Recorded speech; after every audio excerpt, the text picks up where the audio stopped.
Graça e paz, Deus abençoe a todos. O autor, Eugene Mirrell, né, ele tem uma obra de teologia do Antigo Testamento, da Shed Publicações. A Shed é uma editora muito confiável, com material de excelente qualidade. A Shed, a Vida Nova, são excelentes recomendações, assim como várias outras. Tem a Vida, tem a Mundo Cristão, todos publicam material de excelente qualidade. Esse ator, esse autor aqui, na época,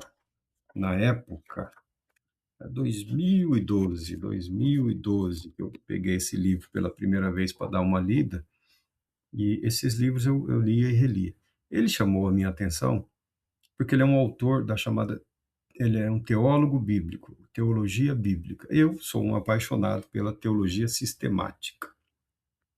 A teologia bíblica, eu cheguei a fazer um curso, e por conta do curso, eu queria estudar, então eu adquiri todos os livros, praticamente todos os livros, os principais livros que eram referência daquele curso, e li todos os livros, para ter uma ideia do que se trata a teologia bíblica. Ela é interessante, mas não me converteu, não me converteu. Marco, mas é a teologia bíblica. Bom, no nome, ela é a teologia bíblica. Ela tem um viés especulativo, filosófico, e também tem uma vertente, assim, retórica muito intensa.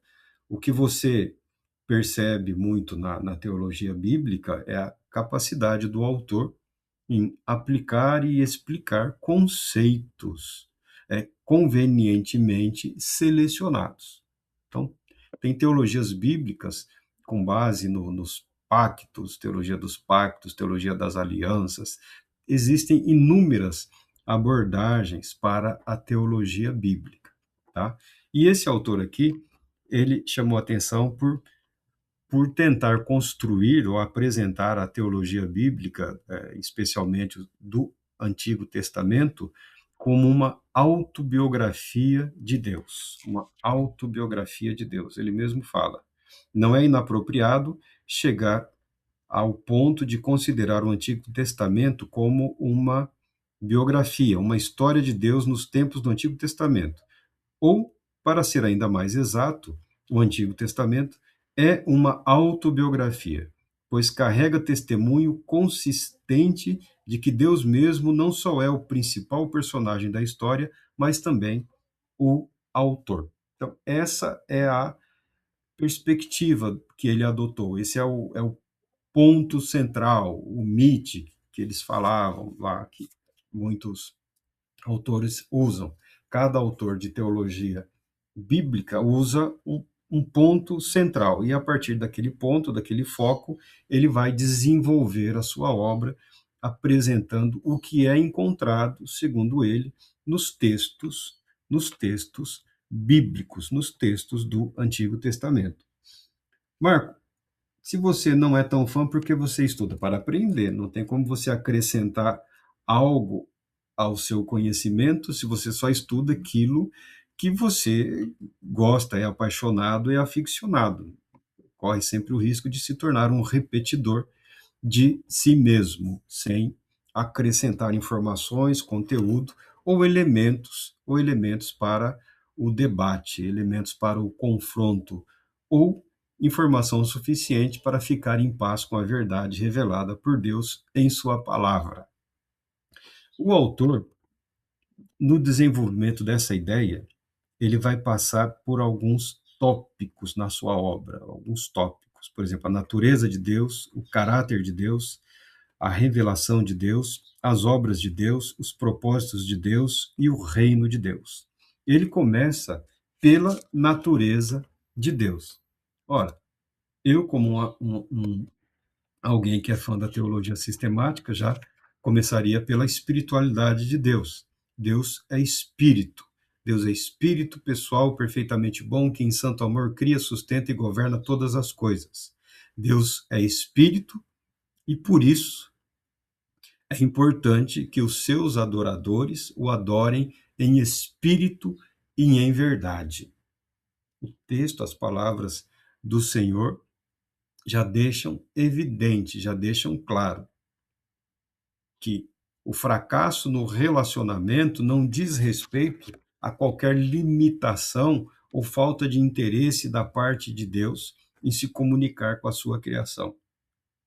O fracasso na comunhão com Deus diz respeito ao próprio ser humano, à própria natureza do ser humano, porque os adoradores de Deus devem adorá-lo em espírito e em verdade, ou seja, muito além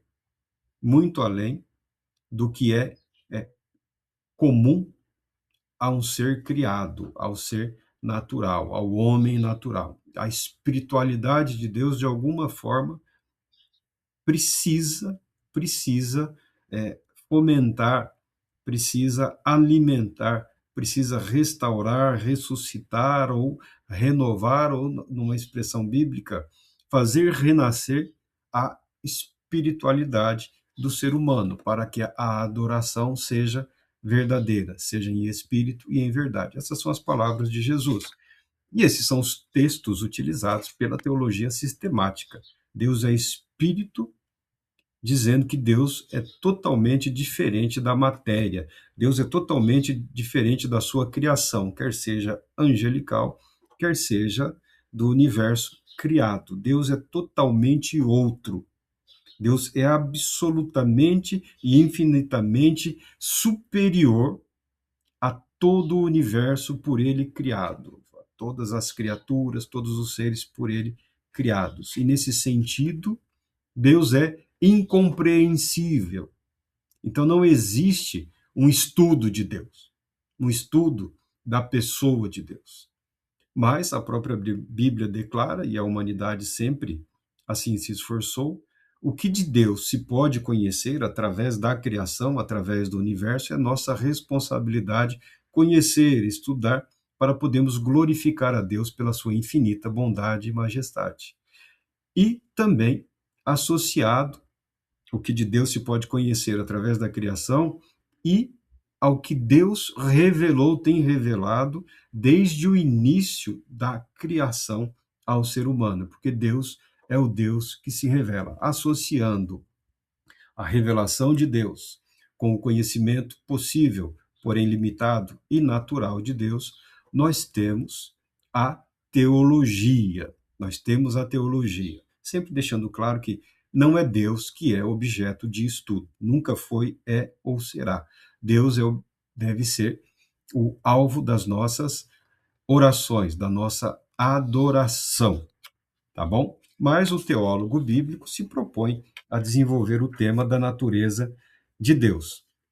E ele deixa, aqui para mim, ele já tropeça logo na largada, né? Ele deixa a questão da espiritualidade para depois, porque na perspectiva dele, ao estudar a natureza de Deus, nós encontraremos, a partir do Gênesis e de todos os demais textos, primeiramente a questão da soberania de Deus, a onipotência de Deus, seguido depois soberania, onipotência, que fala do poder de Deus, a onisciência de Deus, a onisciência de Deus, a eternidade de Deus. São esses principais tópicos que ele abordará para tentar construir uma imagem do que seria, segundo eles, segundo os estudos da teologia do Antigo Testamento, seria ou é possível alcançarmos. E ele, para mim, ele já peca nesse primeiro passo, né, da espiritualidade de Deus.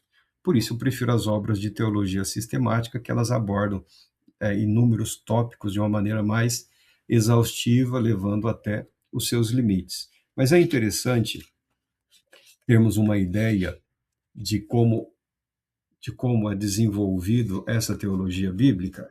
Ela é bastante interessante, principalmente porque nós passamos a entender o motivo pelo qual muitos autores têm uma concepção dos patriarcas ou dos ancestrais muito negativa, muito assim, como se fossem homens das cavernas, tá? Como se fossem brutos, aprendendo a se comportar de forma racional.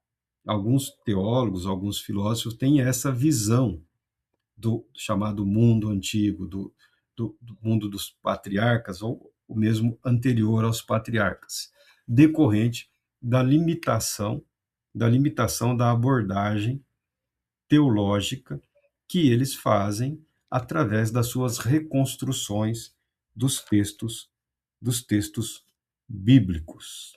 Deus é espírito. Deus é espírito. Deus não é objeto de estudo. Deus é o Senhor. Deus é o Criador. Deus é amor. Deus é justiça. Deus é paz. Todos os atributos, todas as verdades relacionadas ao Deus Todo-Poderoso encontram-se na Escritura. Entendo eu que uma abordagem da teologia sistemática, primeiro, é o que possibilita um estudo posterior dessas áreas. Eles fazem o inverso, eles querem que a teologia bíblica, fundamente e oriente o desenvolvimento da teoria sistemática. Eles propõem um caminho inverso. Mas o fato histórico é que o dogma, a doutrina, surgiu primeiro como força de expressão da fé e como ferramenta ou mecanismo para garantir que a nossa fé esteja orientada de maneira correta. Mas nós vamos abordar esse livro aqui e nós vamos abordar o autor e tentar enxergar aqui, ou pelo menos transmitir aí de uma forma singela o que ele se propõe a transmitir. Mas quando se fala da natureza de Deus, o, o principal e o fundamental, na minha opinião, é que Deus é espírito. E nós, os adoradores de Deus, devemos adorá-lo em espírito e em verdade, ou seja, há uma figura, há uma pessoa que atua nesse processo, que é o Espírito Santo, aquele que nos regenera, nos santifica, nos renova, nos restaura, faz com que as nossas mentes e consciências estejam voltadas para Deus. Ele é o espírito de santidade, ele é o espírito de justiça e paz, o espírito de vida e ressurreição. Sem o Espírito Santo não há teologia bíblica, sem o Espírito Santo não há religião bíblica, sem o Espírito Santo não há vida espiritual. Deus Todo-Poderoso te abençoe, te proteja e te conceda paz, muita paz.